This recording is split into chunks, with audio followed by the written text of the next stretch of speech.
Right. Although this dry river valley or wadi is indeed dry, so we can't get any water from it, if we follow it, that increases our likelihood of being able to find water. I think these are sand martins. They're small birds that lay eggs. Now clearly, that potentially means food, but as I'm thinking, it also potentially means snake. The reason sand martins make their holes so high is to avoid snakes getting in. Things like a puff adder could never get in there, but a mamba could. For some reason, I've got this dread feeling before I put my hand in the dark. And everything inside me says, don't put your hand in the hole, except my stomach. Look at that, mate. It's an egg. That's fat and protein. In the last 2 days, we've only eaten 2 scorpions each. So every little egg we can find here is a lifesaver. 6 eggs. That is such a coup, it really is. But I don't want to chance it anymore. There's something inherently risky about putting my hand in a hole. They often say, don't they, don't put your hand where you wouldn't put your willy. And I wouldn't put my willy in any of these holes, to be honest. It smells okay.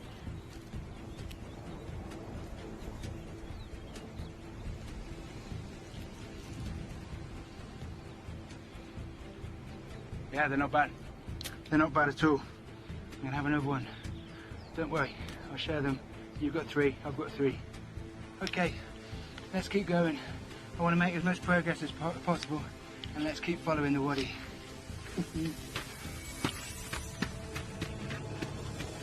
On these plains, we can easily cover serious distance. Visibility is excellent. We can keep an eye out for predators and resources, and you can take stills with your camera anytime. Hang on. This could be a game changer for us. Look at these. These rocks here are, if I'm not mistaken, they're obsidian, which means that they're volcanic rock, well, lava, which is cooled really, really quickly. That blade there, I mean, it's still used as a material in surgery today. You can get obsidian to 100 times more sharp than a razor that you would use to shave with. That's pretty sharp, isn't it? We're massively limited by my little knife. If we make an obsidian tool, then that opens up so many things. We can make so many other tools that will be able to help us on our journey. Okay, happy days. That's done. Sitted really nicely. We now have the ability not only to cut down trees, but also to make more tools. Over the last several days, we've made it around the cliffs at Hell's Gate, through the gorge, and around one of the Rift Valley's many volcanic craters. Today, we can quickly pass these arid plains and move into the lush grasslands beyond.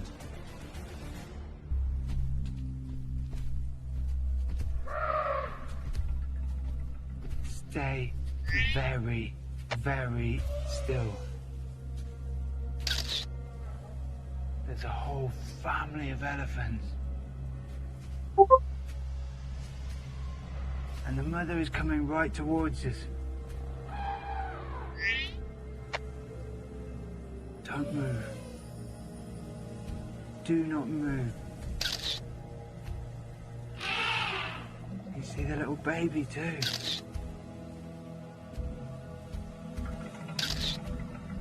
Okay, she's moving away. Very slowly. Let's start retreating. Let's start moving backwards. As beautiful as this is not safe on foot.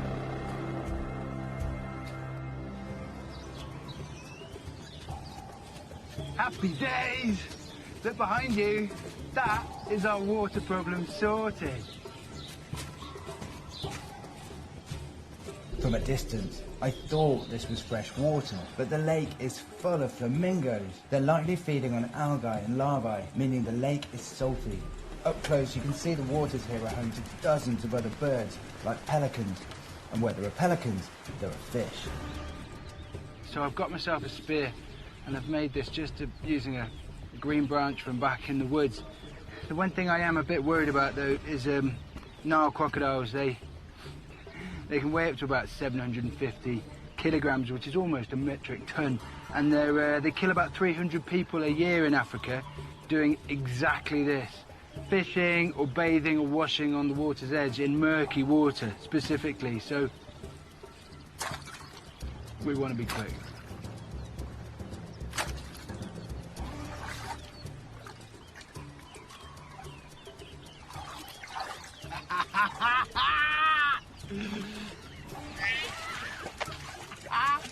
Look at that!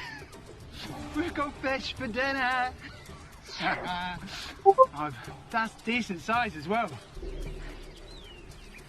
Right, fancy getting a fire going? This is the first proper meal that we've had in 3 days. So, I'm looking forward to it. This is going to do us both a world of good. Fish is one of the best sources of protein. It's also something that has also saved me on many occasions when I've been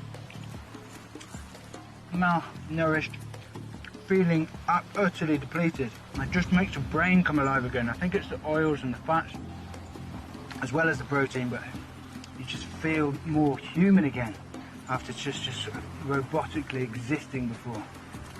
Oh, amazing. I'll pop this down, you can have the rest. In the plain around the lake are all kind of herbivores and dens of dozens of hyenas.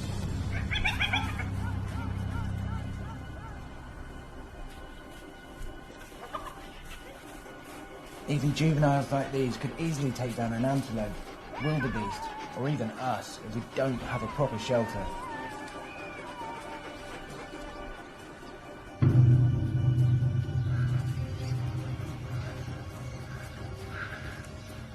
Okay, I'm starting to get a bit concerned. We've left it very late in the day now. Big troop of baboons just went past. All of the animals will start coming out now. And this is, I mean, it's a veritable graveyard of bones. We can't afford to be out here with hyena. They hunt in packs, they're extraordinarily efficient at hunting.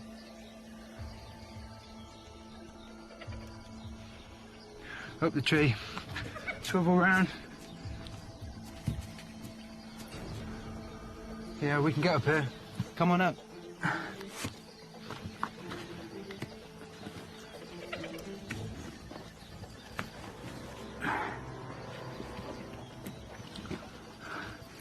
Starting to lose light.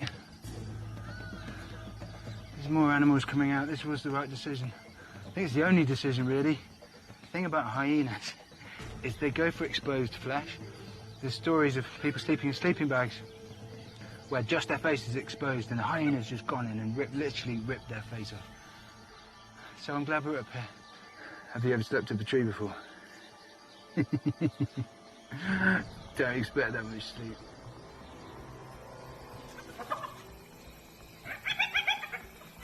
Hey, do you hear that?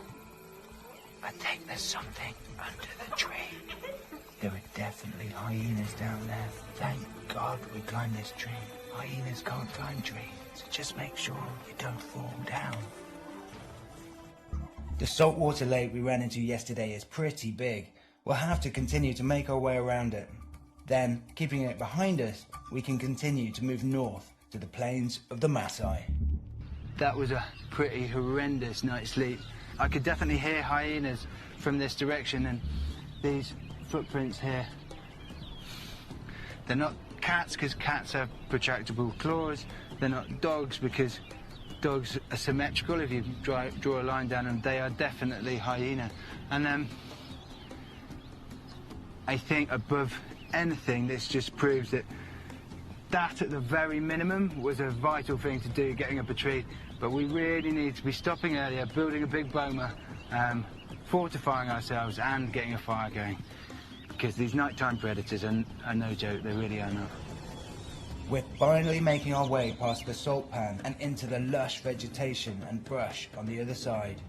Okay, the thing that's starting to make me nervous now There's all the evidence of buffaloes. There's buffaloes here.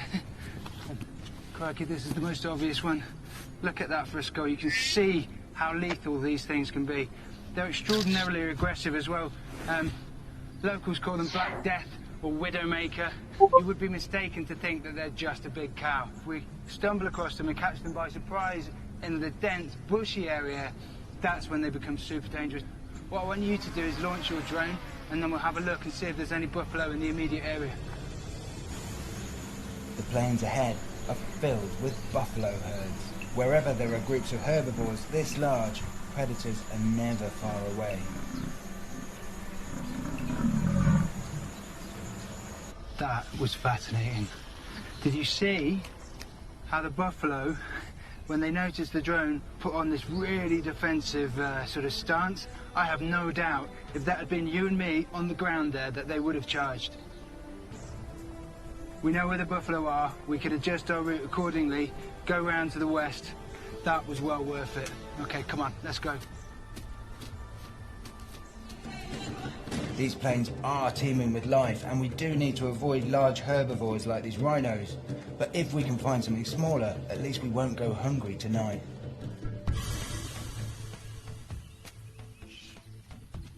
Be very, very quiet. Guinea fowl, have you seen them? Keep looking around. Guinea fowl taste delicious. The only thing we've got to hunt them with is your knife. So get your knife ready.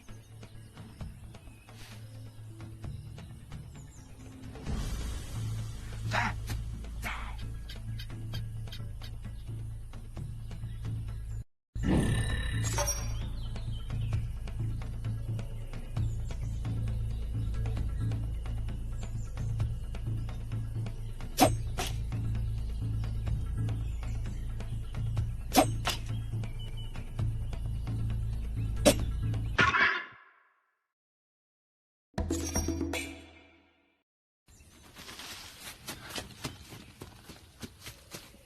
Yes! We got one! Ha ha! Well done, mate! Winner, winner, chicken dinner. Ha ha! Right, however, there's two of us and there's loads of guinea fowl around here, so I need to be quiet. Keep looking, keep scanning. Mate, you are a crack shot. Get your knife.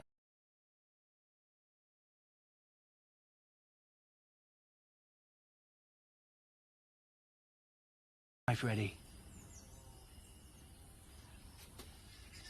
There!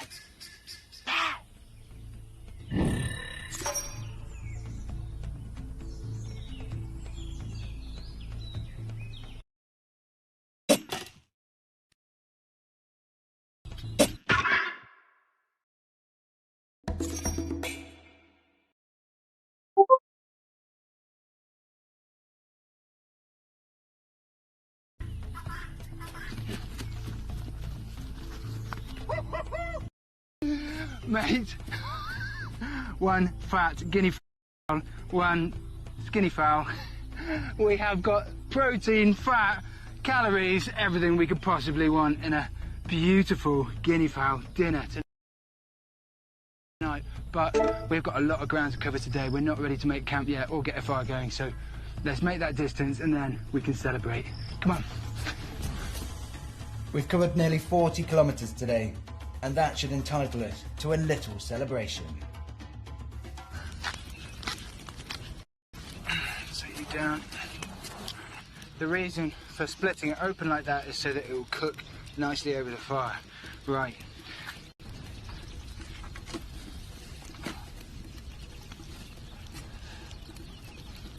Okay, that stays quite nicely.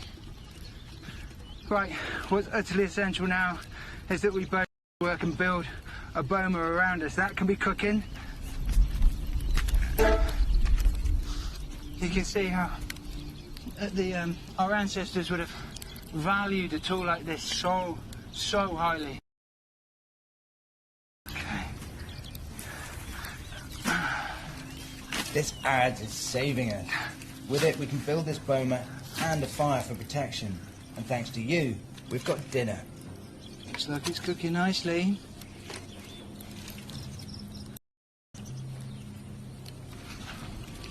Just bring in. You spit roast anything, the outside's always going to cook quicker than the inside, but look at that. It's actually moist. It's actually moist. Tuck in. Help yourself as much as you like. I'm going to try and get my head down. In the last 4 days, we've covered some serious ground and managed to get 2 decent meals. But it looks like tomorrow the vegetation will start to thicken as we enter denser forests. This will be the most dangerous part of the journey, where deadly animals of all kinds lurk in the bush. We'll need to move quickly to avoid predators and large herds to have any chance of finding the massacre.